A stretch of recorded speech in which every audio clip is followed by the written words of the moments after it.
আমরা যেমন বলি যে বাংলাদেশ কৃষি প্রধান দেশ, তো বগুড়ায় এসে আমার যেটা মনে হয়েছে যে এইটি আসলে মানে কৃষির জায়গাটায় মানে খুবই চমৎকারভাবে এটির মানে উন্নতি সাধিত হচ্ছে। তো স্বভাবতই আমরা বলতে পারি যে বাংলাদেশ কৃষি প্রধান দেশ এবং বগুড়া কৃষি প্রধান জেলা।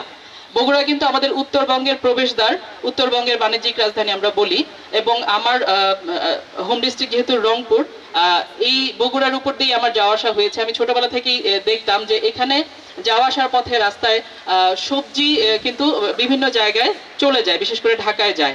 তো আমাদের এই যে সামনে আপনারা কৃষকরা আছেন, আপনাদের প্রতি অশেষ অশেষ কৃতজ্ঞতা। আপনাদের কারণেই কিন্তু আমরা বেঁচে আছি।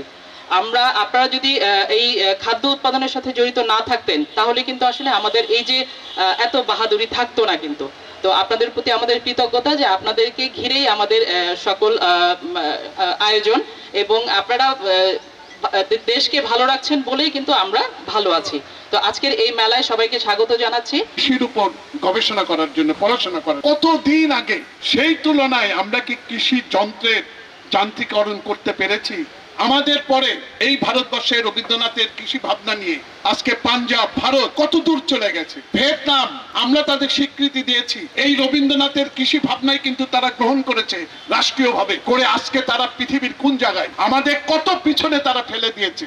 আমাদের সত্যি একটা সম্ভাবনার দুয়ার উন্মোচিত করেছিলেন আমাদের জাতির জনক বঙ্গবন্ধু শেখ মুজিবুর রহমান। তিনি বাধ্যতামূলক গ্রাম সমবায় করেছিলেন।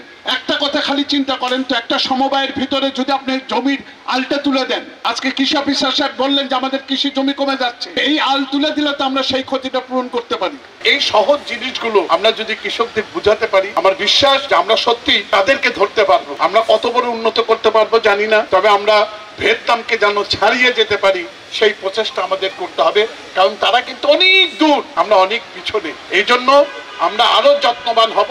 এক সময় ছিল যে আমাদের কৃষকরা লেখাপড়া জানতো না, এখন কিন্তু এমন কোন কৃষক পরিবার নাই যেখানে এমএ পাস, বিএ পাস ছেলে মেয়ে নাই। তারা কিন্তু আজকে মোবাইল দিয়ে অনেক কিছু বের করতে পারে। আমরা কিন্তু এখন অনেক প্রশিক্ষিত, অনেক শিক্ষিত লোকেরা কিন্তু এখন কৃষির সাথে জড়িত। এই জন্য আজকে এই গরমের মধ্যে আপনারা কষ্ট করে বসে আছেন। আমি আপনাদের বেশি আর বিরক্ত করতে চাই না। আপনারা ধৈর্য ধরে আমাদের কথা শুনেছেন, তার জন্য আমি আপনাদের ধন্যবাদ, কৃতজ্ঞতা জানাচ্ছি এবং আজকের এই মেলা শুভ উদ্বোধন ঘোষণা করছি।